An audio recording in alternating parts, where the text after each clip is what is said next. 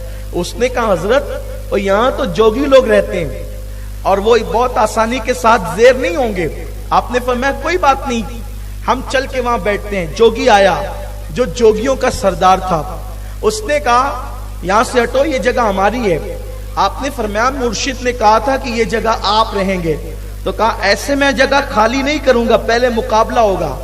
آپ نے فرمایا تجھ سے ہم مقابلہ نہیں کریں گے. دیکھو یہ مخدوم اشرف جہانگیر سمنانی ہے. فرمایا تجھ سے ہم مقابلہ نہیں کریں گے, اس لیے ہر ایک سے مقابلہ کرنا ہماری شان نہیں ہے. ہر ایک سے مقابلہ کرنا ہماری شان, خاندان رسالت کی شان ہی ہوتی ہے. خاندان رسالت کی شان ہی ہوتی. جوگیوں سے کیسے بھڑیں گے, جوگیوں سے کیسے لڑیں گے. سرکار مخدوم اشرف جہانگیر سمنانی نے فرمایا تجھ سے مقابلہ وہ کرے گا جو آج ہی مسلمان ہوا ہے اور آج ہی میرے ہاتھ میں مرید ہوا ہے. اور اس کا نام میں نے جمال الدین رکھا ہے. اور جمال الدین کو جمال الدین راوت کے نام سے لوگ جانتے تھے. سوچو جو آج ہی مخدوم اشرف کا مرید ہوا, آج ہی, اور جمال الدین ابھی جمال الدین راوت کے نام سے جان. راوت اسی لیے کہا گیا کہ بھئی ابھی پہچان ہی نہیں ہوئی تھی. جمال الدین کو کوئی جانتا نہیں تھا, آج ہی مرید ہوئے, آج ہی مسلمان ہوئے. فرمایا کہ مقابلہ یہ کرے گا تجھ سے. اس نے کہا کہ میرے ساتھ مقابلہ آسان نہیں ہے, میں نے برسوں جو ہے وہ محنت کی ہے, چلے کشی کی ہے, میں نے محنت کی ہے جنگلوں کے اندر, میں بہت جو ہے وہ میں نے سب کچھ کیا ہے, اتنا آسان نہیں ہے. فرمایا کہ ٹھیک ہے یہ میرا مرید کرے گا. اور آپ نے میں جاؤ جمال الدین راوت مقابلہ کرو. کا حضرت میں تو آج ہی مسلمان ہوا ہوں, آج ہی مرید ہوا ہوں. قربان جائیں اشرف کی نسبتیں کیسی ہے, نسبتی اشرف کیسی ہے. فرمایا مقابلہ کرنا ادھر آپ. اس وقت حضرت پان کھا رہے تھے. حضور مخدوم پاک پان بہت نوش فرماتے تھے. بلکہ تاریخ میں یہ بھی میں نے پڑھا ہے کہ جس وقت حضرت شرف الدین یحییٰ منیری رحمت اللہ علیہ نے فرمایا کہ میری نماز جنازہ ایک سید پڑھائے گا, اس کا نام اشرف ہوگا, اور اس کی داڑھی اتنا خوبصورت ہے وہ کہ اس کے حسن کی وجہ سے, اس کے رنگ کی وجہ سے اس کی داڑھی بھی سرخ ہے, لال ہے اس کی داڑھی. فرمایا اور پان کثرت سے کھانے کی وجہ سے اس کے ہونٹ بھی سرخ ہے. یہ اس کی پہچان ہے, وہ حسینی سید ہے اور ماں کی طرف سے حسنی ہے. فرمایا کہ وہ آئے گا, وہ میرا جنازہ پڑھائے گا. یعنی کہ آپ کی جب نشاندہی کی گئی تو آپ کے لبوں پر پان کے اثرات کا تذکرہ کیا گیا, تاریخ میں ملتا ہے. اور پان نوشی آپ کو پسند تھی, اس لیے آپ کے مرشد نے بھی آپ کو مرید کیا. تو مرید کرنے کے بعد بنگال کی ایک مقصول ڈش ہوتی ہے جس کو پن بھتا کہتے ہیں اس زبان میں. پن بھتا کھلانے کے بعد اپنے ہاتھ سے مخدوم کے منہ میں آپ نے پان ڈالا, پان کھلایا. اب یہ پان کی شان کیا ہے؟ میری جماعت کے بہت بڑے عالم علامہ فیض احمد اویسی نے لکھا پان کی شان, ایک رسالہ ہی لکھا پورا. وہ انہوں نے اپنے طور پہ پان کی شان لکھی, لیکن اب مخدومی پان کی شان کیا ہے؟ اب وہ ذرا اس فقیر قادری سے سن لیجیے آپ, مخدومی پان کی شان کیا ہے. اللہ اکبر. مخدوم پاک سے مرید نے کہا حضور میں تو آج ہی مرید ہوا ہوں, اس سے مقابلے کے لیے کیسے جاؤں. حضرت پان کھا رہے تھے, اپنے منہ کا پان اس جمال الدین راوت کے منہ میں اگل دیا. او بھائیو پان کیا ہوتا, پان کی حیثیت کیا ہوتی ہے, لیکن اپنے منہ کا پان جمال الدین راوت کے منہ میں اگل دیا. تو جیسے ہی جمال الدین راوت کے منہ میں آپ نے پان اگلا, جمال الدین کو ایک طاقت آ گئی اور آپ مقابلے کے لیے بغیر خوف و خطر کے چل دیے. اب آپ اندازہ کریں جس کے پان کے اگلدان کے اندر اللہ نے اتنی طاقت رکھی ہو, اس کی ذات کی روحانیت کی طاقت اور قوت کا حال کیا ہوگا. سبحان اللہ. لوگ پان کھلا کے بگاڑ دیتے ہیں یار, واہ واہ سبحان اللہ. لوگ پان کھلا کے بگاڑ دیتے ہیں. لوگ کہتے ہیں نا اپنے بچوں سے پان کھانے والوں کے ساتھ نہیں رہنا, اور تو یہ بگاڑ دے گا تو بھی کھانے لگے گا, ہے نا, یہی تو ہوتا ہے نا. خدا کی قسم لوگ پان کھا کے بگاڑتے ہیں. اے مخدوم تیری عظمت پہ قربان, تو نے پان بھی نہیں کھلایا, پان کا بچہ ہوا اگال کھلا دیا. ارے اگال کھلا کر کے کس قدر آگے بڑھا دیا روحانیت میں مخدوم پاک نے. اب ان میں طاقت آ گئی, وہ تو بے خطر چلے. سب سے پہلے جوگی نے چونٹیاں بھیجی مقابلے کے لیے, چونٹیاں بھیجی. جیسے ہی نظر ڈالی مخدوم کے مرید نے، وہ جادو والی چوٹیاں ختم ہو گئی، چوٹیاں ہی چوٹیاں دکھ رہی تھی جیسے نظر ڈالی۔ پان کھا کر نظر میں کیا کمال پیدا ہو گیا، یار اپنے ساتھ 10-20 سال تک لوگ رہتے ہیں، بدلتے نہیں ہیں، بچوں کی تربیت کرتے بدلتے نہیں، پان کے اگال میں کیا طاقت، اسے مخدوم اشرف کہتے ہیں۔ کبھی جائیے گا اس آستانے پر، حضرت علامہ عبد الرحمن چشتی فرماتے ہیں میں جب گیا مخدوم کے آستانے پہ میں نے خضر علیہ السلام کی زیارت کی۔ یہ شان ہے میرے مخدوم کی، سرکار مخدوم اشرف جہانگیر سمنانی رضی اللہ تعالیٰ عنہ کی۔ تو اس نے جیسی چوٹیوں پہ نظر ڈالی جمال الدین راوت نے، وہ سب چوٹیاں بھاگ گئی، یعنی ختم ہو گئی۔ پھر اس نے شیرنیاں چھوڑنا شروع کیا، شیرنیاں جیسے اس نے چھوڑا تو جہاں تک دیکھو شیرنیاں ہی شیرنیاں نظر آتی۔ شیرنی مطلب شیر کی مادہ، اس نے شیرنیاں ہی۔ لکھنے والوں نے بہت پیارا جملہ لکھا ہے کہ وہ جوگی کی شیرنیاں اشرف کے شیر نر کے سامنے کب ٹک سکتی تھی، تو مخدوم اشرف کے لال نے، ان کے مرید نے جیسے ہی نظر ڈالی اس کی شیرنیاں بھی ختم ہو گئی، اس کی شیرنیاں سب ختم ہو گئی چونکہ وہ جادو سے تھی۔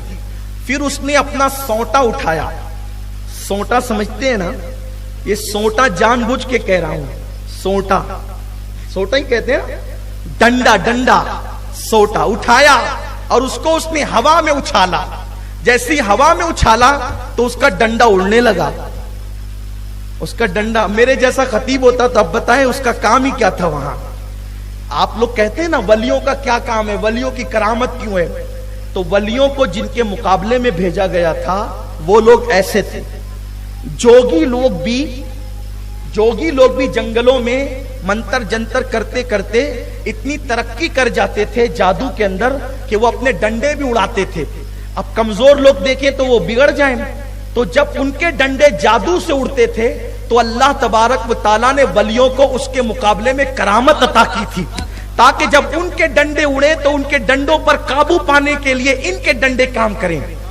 کیونکہ مناظرے کے مقابلے میں مناظر چاہیے، مقرر کے مقابلے میں مقرر چاہیے، مدرس کے مقابلے میں مدرس چاہیے، لیکن جادو کے مقابلے میں تقریر تھوڑی چلے گی، جادو کے مقابلے میں تدریس نہیں چلے گی، جادو کے مقابلے کے اندر خطابات نہیں چلیں گے، جادو کے مقابلے میں تو پھر کرامت چاہیے نا۔ تو اب جب اس نے ڈنڈا اڑایا اپنا، تو پھر حضرت جمال الدین راوت نے کہا میرے مخدوم کا عصا لاؤ۔ جب مخدوم پاک کا عصا لایا گیا تو جمال الدین راوت نے اس کو بھی اڑا دیا۔ اب جب وہ اڑا، اب یہ بھی ڈنڈا اڑ رہا ہے جادو سے اور یہ بھی عصا اڑ رہا ہے۔ اب دونوں کے اڑنے میں فرق کیا ہے؟ جہاں کرامت آ جاتی ہے وہاں جادو نیچے ہو جاتا ہے۔ مخدوم اشرف کا ڈنڈا اڑا اور اس کے ڈنڈے کی خوب پٹائی کی اور اس کو نیچے لایا۔ جب اس کا ڈنڈا نیچے آیا تو ہوش میں آ گیا، اور آنے کے بعد جمال الدین راوت سے کہا ہم ہار گئے، آپ جیت گئے، اب ہم مخدوم کی بارگاہ میں چلنا چاہتے ہیں۔ ان کا ہاتھ پکڑا جمال الدین راوت نے اور اس کے بعد لا کر کے جیسے ہی قدموں میں ڈال دیا، مخدوم پاک نے کہا کلمہ پڑھو، اس نے کلمہ پڑھا۔ اس دن 500 جوگیوں نے حضرت مخدوم اشرف جہانگیر سمنانی کے ہاتھ میں کلمہ پڑھا، اسلام قبول کیا اور اپنے مذہب کی ساری کتابیں لا کر کے جلا ڈالی۔ چند دنوں میں مخدوم پاک کی توجہ نے ان 9 مسلم جوگیوں کو اللہ رب العزت کا ولی بنا دیا۔ یہ مخدوم اشرف جہانگیر سمنانی کا یہ ان کی کرامت ہے، یہ ان کی خدمت ہے، دینی خدمت۔ ایک ایک دن میں 500 لوگ۔ اور بس ایک آخری بات بس کر کے گفتگو مکمل کر لوں، ٹائم ہو چکا ہے۔ مخدوم پاک نے ہندوستان کے اکثر بلاد کا سفر کیا، اس میں آپ گلبرگہ شریف بھی تشریف لے گئے، اور آپ کو شہروں میں گلبرگہ شریف سے بڑی محبت تھی، کیونکہ آپ کو اللہ تعالیٰ نے جو مقام غوثیت عطا فرمایا ہے وہ گلبرگہ شریف ہی میں عطا فرمایا ہے، یا مقام قطبیت جو عطا فرمایا گلبرگہ شریف۔ کہتے تھے گلبرگہ کی آب و ہوا بہت اچھی لگتی ہے، اس کی وجہ یہ تھی کہ حضور بندہ نواز گیسو دراز وہاں موجود تھے۔ آپ فرماتے تھے یہ گلے برگ ہے، آپ فرماتے تھے یہ شہر گلے برگ ہے، تو گلبرگہ شریف۔ اسی طرح آپ نے گجرات اور بہت سارے علاقوں کا دورہ کیا، بہار کا، بنگال کا، یو پی کا، دلی کا، آپ بہت سارے علاقوں میں سفر کرتے رہے۔ جب آپ سفر گجرات میں تھے، گجرات کے سفر میں تھے آپ، تو اس سفر میں آپ نے کیا دیکھا کہ ایک باغ کے قریب سے آپ اپنے ساتھیوں کے ساتھ، مریدوں کے ساتھ گزر رہے تھے۔ وہاں پر باغ کے اندر ایک فقیر تھا، فقیر وہ بہت خوبصورت تھا، بہت خوبرو تھا. اور ظاہر سی بات ہے کہ جب انسان خوبصورت ہوتا ہے تو لوگوں کی توجہ اس کی طرف ہو جاتی ہے. تو خوبصورت فقیر کو دیکھ کر لوگوں نے باتیں شروع کی، یار کتنا خوبصورت ہے، کتنا خوبصورت ہے، کتنا خوبصورت ہے. مخدوم پاک نے فرمایا وہ فقیر جہاں کھڑا ہے نا، وہاں پر ایک بت خانہ ہے، اس کے اندر اس سے زیادہ خوبصورت کوئی چیز ہے، بہت خوبصورت. اس کے اندر ایک مورت رکھی ہوئی ہے، وہ بہت خوبصورت، اس فقیر سے زیادہ خوبصورت ہے. اور وہ جو مورت تھی وہ چائنا سے آئی تھی، چین سے. اس وقت تو شاید اس کو چائنا نہیں کہا جاتا ہوگا، چین ہی کہا جاتا تھا. چین والوں نے اس کو تراش، کیونکہ اہل چین بہت مہارت رکھتے تھے مورت کو تراشنے میں، تو اس کو تراش کر بھیجا تھا. اور اہل ہند نے اس کو وہاں رکھا تھا.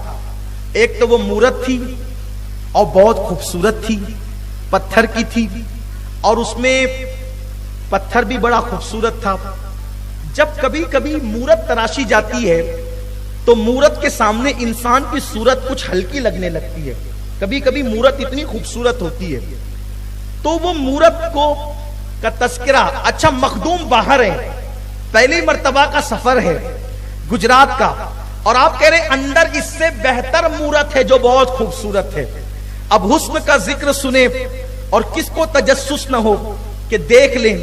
جیسے مخدوم نے فرمایا کہ مورت ہے اور بہت خوبصورت ہے تو لوگ تجسس کے ساتھ اندر داخل ہوئے.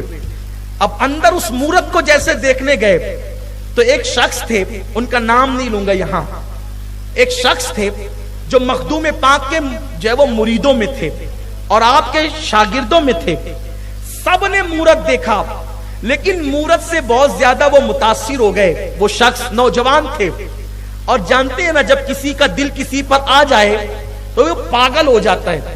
عشق انسان کو پاگل کر دیتا ہے، عشق انسان کو مجنون کر دیتا ہے. مجنون کہتے ہی پاگل کو ہے، جنون پیدا کرتا ہے عشق. مورت سے محبت ہو گئی، مورت سے عشق ہو گیا اور سب لوگ مورت دیکھ کر باہر نکلے، کیا خوبصورت ہے، کیا خوبصورت ہے. لیکن یہ صاحب اس مورت کا ہاتھ پکڑ کے کہتے چلنا چلنا چلنا، لیکن وہ تھی مورت. اس لیے کہ مورت کو کوئی چل نہ کہے تو مورت کیسے چل سکتی ہے؟ نہیں چل سکتی. وہ مورت کو مناتے رہے. تاریخ میں آیا ہے، مورخین نے لکھا ہے، مورخین نے کہاں تک انصاف کیا یہ تو وہ جانے، لیکن بہرحال ہم اہل عقیدت ہیں، ہم عشق کے بندے ہیں، کیوں بات بڑھائی ہے. یہ بات لکھی ہے تاریخ کے اندر کہ اتنی محبت کی اس شخص